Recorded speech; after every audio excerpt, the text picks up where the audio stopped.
It's my pleasure to be joined by Marty Haggard. Marty, welcome. Well, thank you very much. Good to see you. You know, Marty has a song called, The Apple Never Falls Far from the Tree, and that's true, isn't it?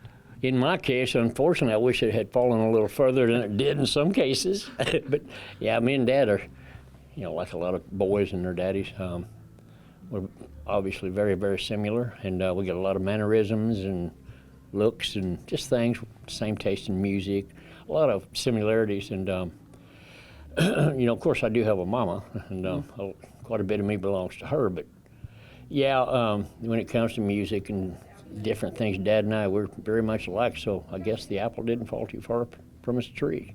Everybody always talks about Merle being your huge influence, but your grandmother was a huge influence as well.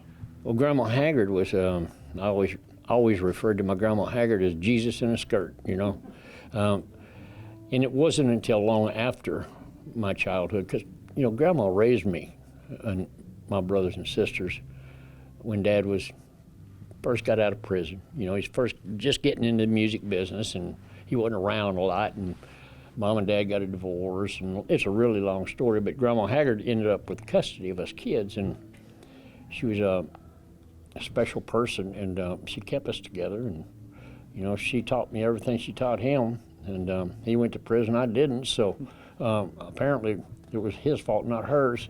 Mama tried, but she tried again. Grandma Haggard was, I don't know, like I said, in hindsight, I look back, and she showed me what true witnessing is. And like an old preacher once said, you witness to everybody you see, and when all else fails, use words. My grandma's life was a witness to the proper way to live. I didn't always follow, I didn't always listen, but the end result is very much the same. And her influence on you led you to a lot of church work over the last 20 years, really. Well, my whole life has been, my adult life has all been, I've always been Jesus-minded, but like I said, at times it was not obvious at a glance. He was never far from never out of my mind.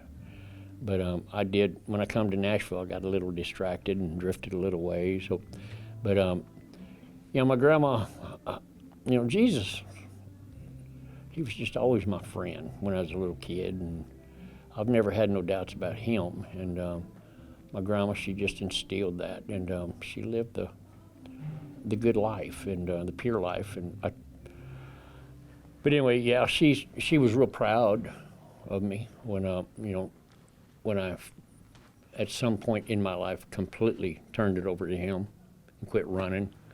And she was so proud of me and so happy for me. And we loved each other, both loved my dad and all this good stuff, but Jesus was our common bond. And another person who loves you, I interviewed her last month, Leona Williams. She calls you her bonus son. She does call me that, and I call her Mama Junior, okay? Because obviously my mama was the first wife, and her name was Leona too.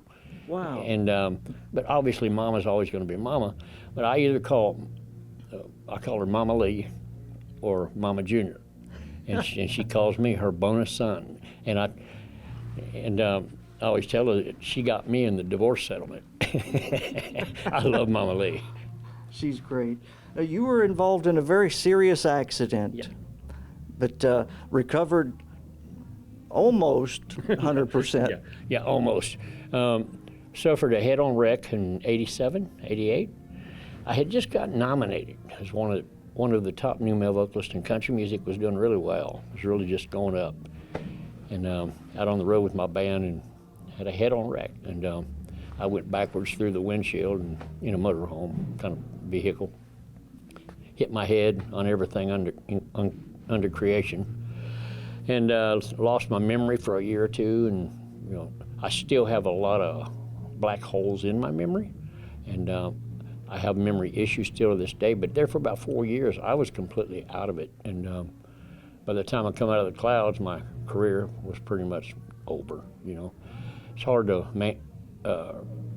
when you have momentum and you lose it, it's hard to get it back, but that's okay. I still believe sincerely that the best thing that never happened to me was success at that period of my life. And I'm glad I never made it to that star level. I'm not made. I don't want to be a star. I never wanted to be. I love music and I want to play it, but I'm glad I never ended up living my life in a fishbowl. You know, I'm glad it never happened. But the wreck was a blessing in more ways than I can tell you. But I've lost a lot of memory. But in my case, some of those memories that I lost are good that I lost them. Okay. Marty, you're on the Second Generation show this week.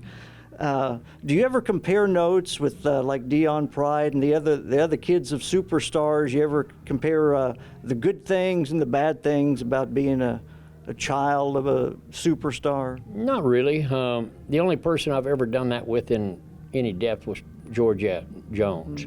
And of course, Georgette had a double dose of it with Tammy and George, you know. And but me and Georgette never got to know each other until maybe 10 years ago. And the first show we ever did together, we spent about 5-6 hours together that night talking, and she's like a sister now. And that was the only time I ever sit down with somebody else and realize that I wasn't alone in some of these bumps that are associated with being in that situation. Me and Dion are very, very, very close. We have each other on speed dial, but we never talk about the music business. We just love each other. Of course, talk to Michael Twitty a little bit, but not much.